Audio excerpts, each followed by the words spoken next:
This is Paul Zimmerman from Paul Zimmerman Roses. Today I want to talk to you about record heat, record drought, and your roses.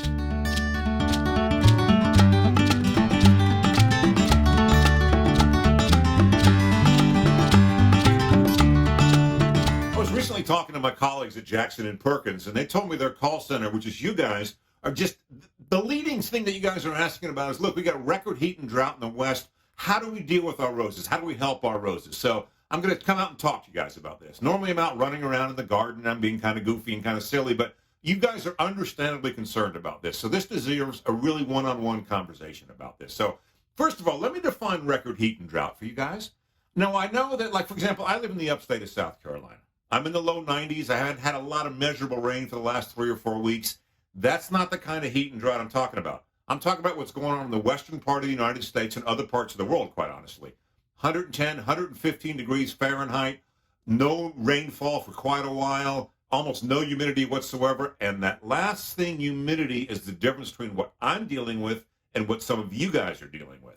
Humidity. Humidity helps keep my plants moist. So I'm talking about Western style, dry, record heat, lack of rainfall, drought. That's what we're going to talk about here. So here's the key to the whole thing. Water consumption.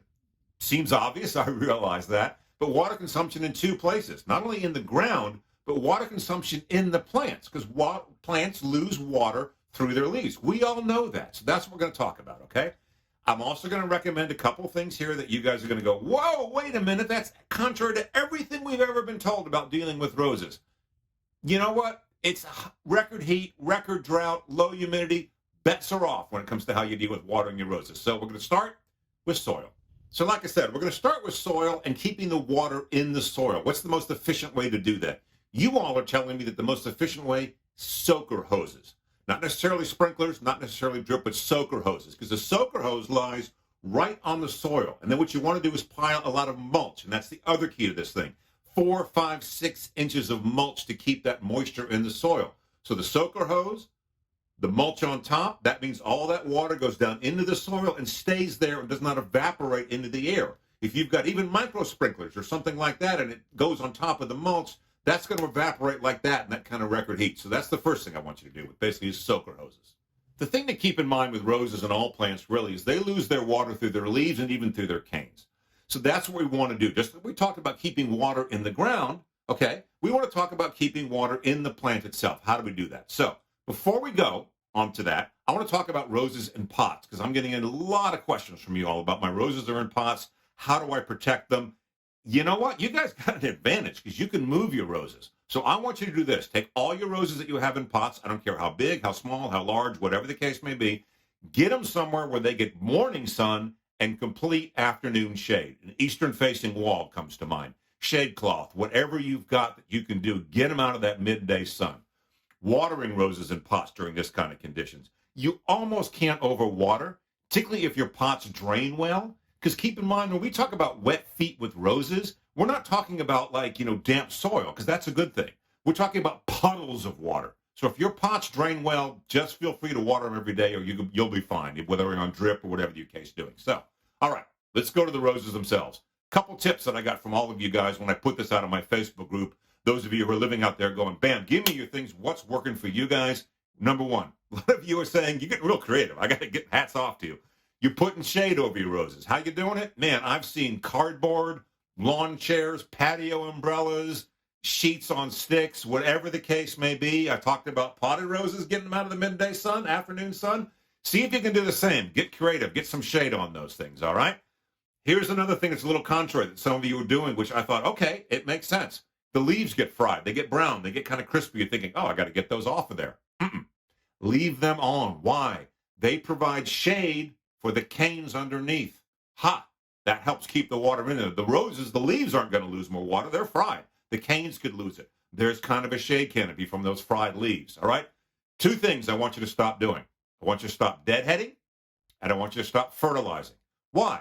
Because deadheading and fertilizing spurs the roses to do new things, new action, new growth. Put new flowers on, put new canes out, whatever. That takes energy, and that takes water, okay? So sorry to speak so slowly there, but I really want to make this clear. Stop deadheading. Stop fertilizing. Let the rose go to a semi-dormant state, which is what it's basically going to do at that point. That's a good thing, okay? So that's the main thing I want you to keep on top of. Here's the last thing I'm going to tell you to do, and this is where it's going to run contrary to everything you've ever heard about roses, okay? I want you to mist them during the day. Yes, mist them. Get one of those hose nozzles that puts out a fine mist. I'm not talking about blasting them with water. I'm talking about a fine mist. Remember the beginning of this video where I said the difference between where I live in the upstate of South Carolina with heat and drought and where the West is? Humidity? That's what you want to do with that mist. Create humidity.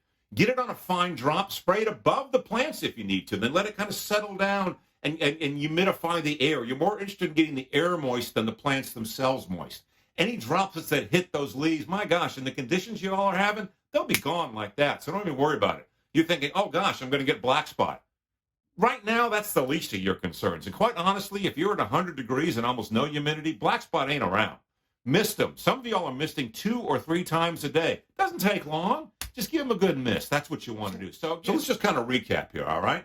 So here's what I want you to keep in mind. Keep that water in the soil, all right? Good layer of mulch on top of soaker hoses. That's probably the most efficient way. That's what you all are telling me right now, okay?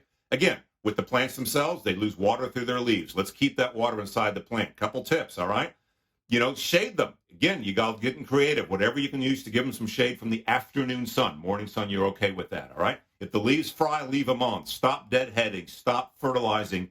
Mist your roses. I know that's contrary, but I'm going to say it again. Mist your roses. And here's the thing I want you to keep in mind. Roses are tough, okay? They've been planted in the West for hundreds of years. A lot of them stand alone in cemeteries on their own. They're called found roses. No one's ever dealt with them. No one's ever touched them. You've had droughts and heat before in the West. I used to live in L.A. I know exactly what it can be like out there. They survived, all right? Are you going to lose some roses? You might, okay? That's the way things happen sometimes. One last piece of advice I'd give you with that. If you lose a rose, don't buy the exact same rose to replace it because more than likely it can't handle your conditions. One other little tip. When you go shopping for roses out in your part of the world, the ones with the dark, waxy green leaves, I'm being told, is holding water a lot better. So again, don't panic. Do some things, some nice little simple tips. The most thing is just try to take care of your roses, keep them hydrated, and by the way, keep yourself hydrated as well. So happy rosing, and by gosh, I hope this helps.